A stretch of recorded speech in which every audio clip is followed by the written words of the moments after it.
The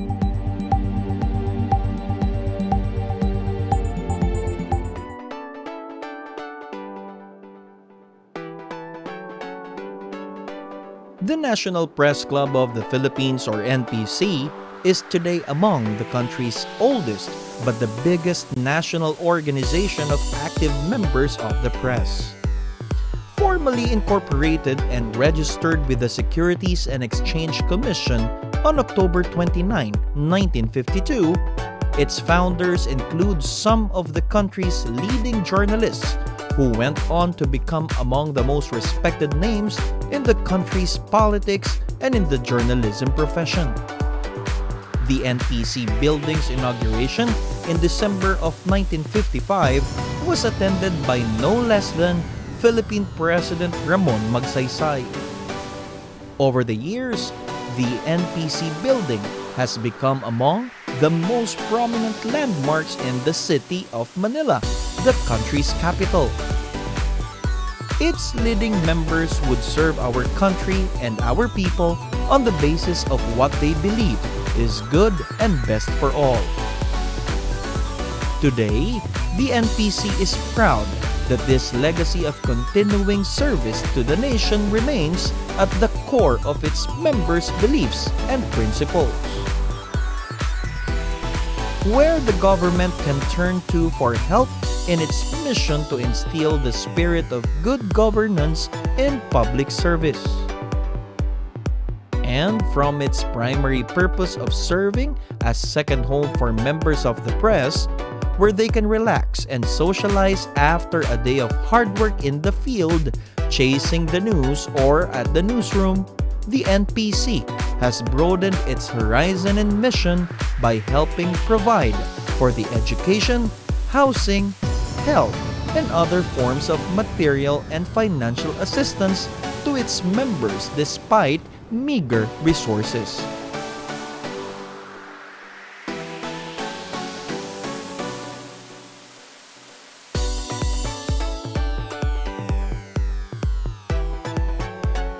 More importantly, the NPC remains the leading voice of the Philippine media in the fight for media rights and in upholding the people's right for a free but responsible press. And as the recognized Philippine media organization in Southeast Asia and our neighboring countries.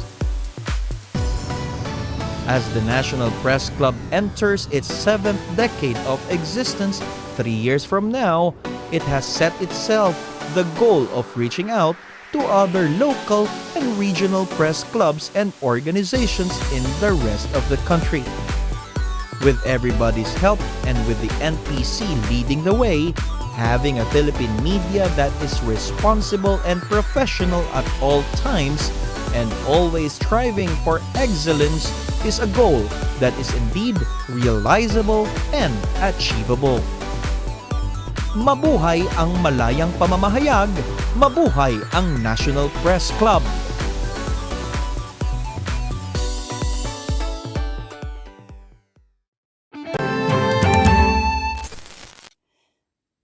The year 2020 is truly a bad year for everyone, and the reason, of course, is the onslaught of the COVID-19 pandemic. To my powers as President under the Constitution and Republic Act 11332, I am placing the entire mainland of Luzon under quarantine.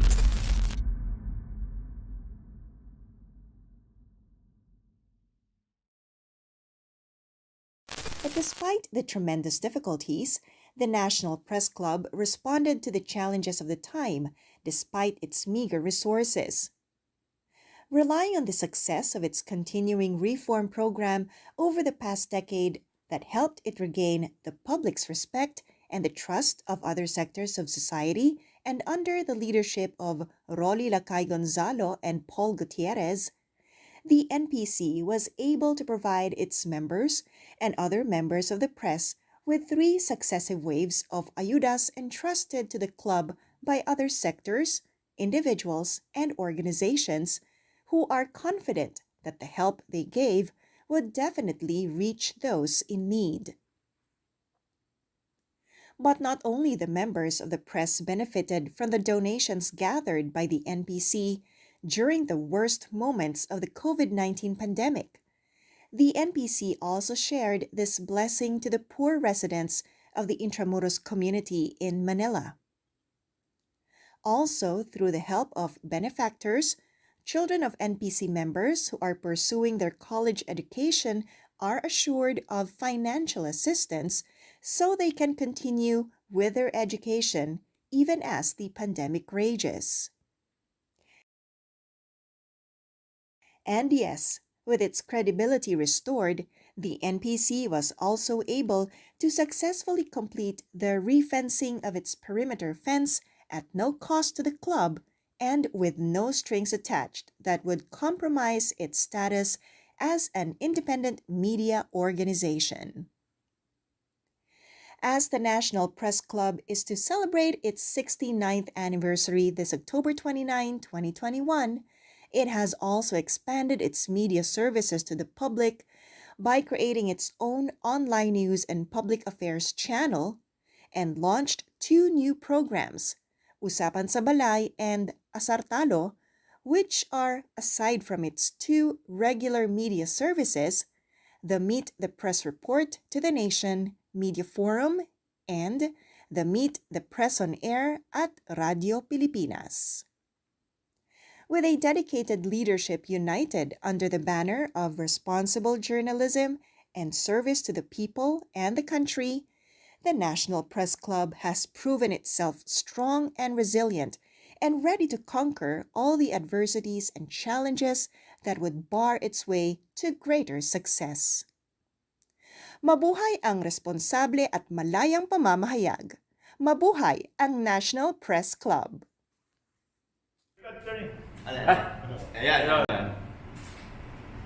Hi, this is Attorney Larry Gadon. Mga katropa, palagi kayong manunood ng itong Report to the Nation. No? Ito ay weekly media forum ng National Press Club. At lahat talaga ng inyong mapapakinggan dito ay siguradong mga importante at mahalagang impormasyon. Maraming salamat. Ang mga nanunood ng Report to the Nation ay hindi bobo! Welcome to the Report to the Nation Media Forum of the National Press Club, where you get only the news and information that truly matters. Join us every week for discussion of the issues that affect our nation and our future. This program is a production of the National Press Club of the Philippines in partnership with the Strategic Communication and Information Service, Department of Environment and Natural Resources, Philippine Amusement and Gaming Corporation, Smart Philippines, and MX3.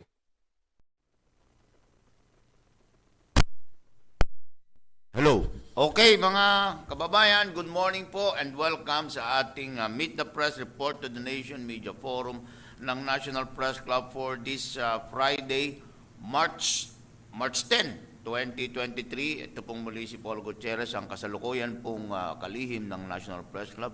And with me is Director Benedict Abaygar. Yes, good morning sa ating lahat, sa ating mga tagapakinig ng ating weekly media forum na Report to the Nation.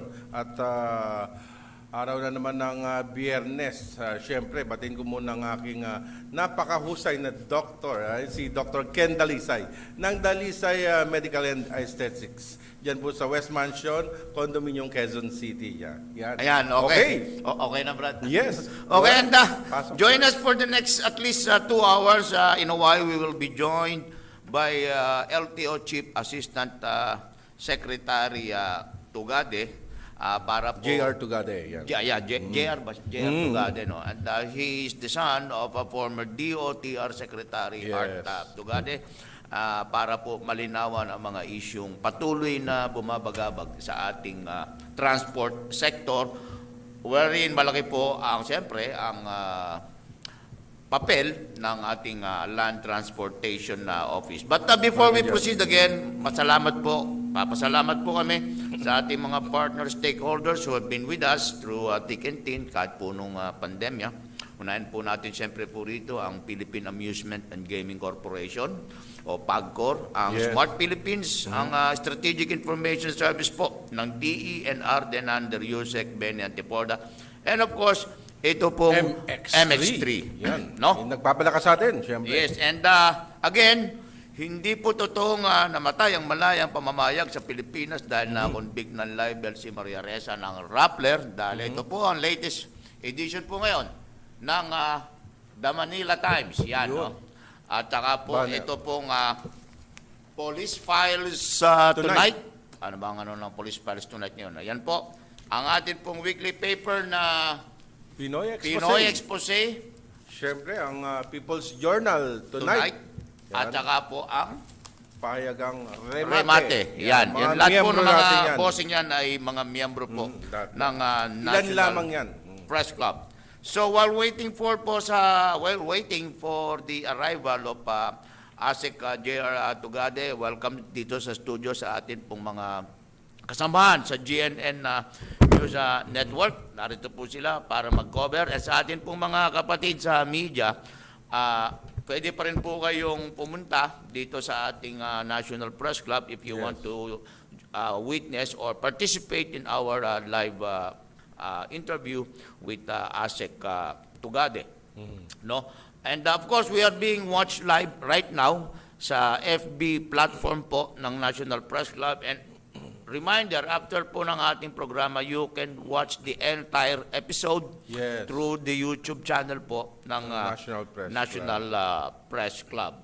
So with that, I remind lang din po natin na yung ating pagpapasalamat, Brad, sa Commission on Elections, sa kanila pong pag-reach out, sa media through the National Press Club in order to prepare for the incoming BSKE Barangay Sangguniang Kabataan elections this coming October 30.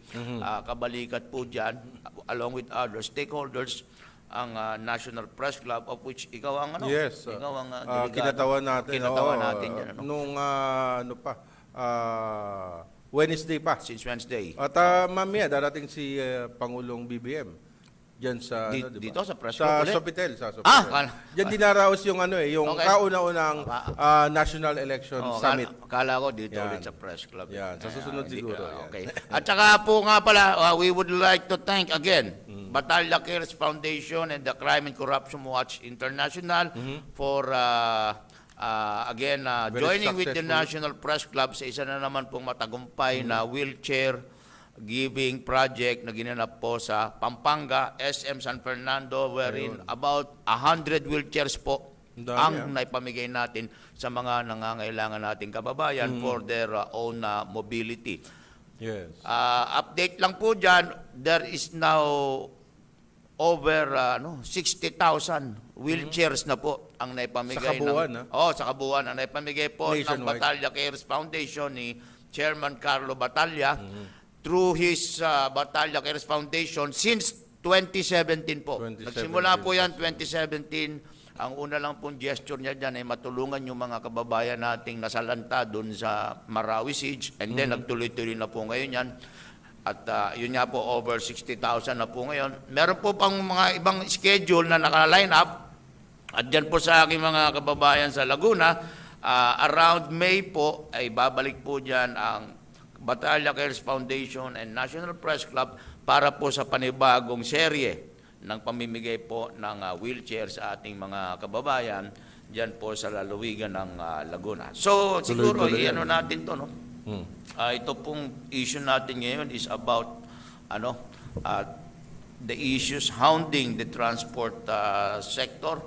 At anytime as soon as dumating po si Asec JR TUGADE, simulan na po natin kaagad. Papasalamat tayo sa ating mga kapatid sa ABS-CBN. Nagmo-monitor na po ngayon. Si Direk June Mendoza ng The Philippine Star nandiyan din. Sa ating pong mahal na Pangulong Lydia Bueno ay nandun lang po sa kanyang opisina sa ngayon, and he is also monitoring this program. And sa atin pong mga kapatid, you can, of course, fill in your questions kung kayo po ay nakasama sa atin through our Zoom, through Zoom or via Facebook, ay pwede rin naman po ninyong ibato ang inyong mga katanungan in a while pagdating po ng ating bisita, no? So, again, ang issue po rito, halo-halo, no? Oo, Ang daming PMV, issues, ano? yung LTMS, Oo. yung mga ganyan. Eh, no? Land transportation. Plaka. Yung plaka. Hanggang ngayon, no? Panahon pa ni Noy Aquino yan. Di ba? Hindi na natapos-tapos yung plaka na yan. Di ba? And then, may mga legal suits nga dyan, eh. And then, of course, itong, yun nga, private motor vehicle inspection centers na ang katapat nito, ito mga private emission testing center. Linawin po natin kay Asec TUGADE. Ano ba ang kaibahan niyan? Oo nga. Di ba? Kasi may emission na, may inspection pa. Oo nga, ang dami. Magulo. And of course, this all boils down to the issue ng sino ba yung legal? So pa yan. Di ba? Sino ba yung medyo questionable? Because we were guest po natin dito nung nakaraan, if you were a close follower po ng ating mga programa dito, yung pong grupo ng National Alliance for Transport, Ninda, no? Grupo ng mamaliligalig. Oo, Mas maliligalig. yung pong grupo ni Mr. Ariel Lim, and they have raised certain valid points tungkol po dyan sa PMVIC. Yes.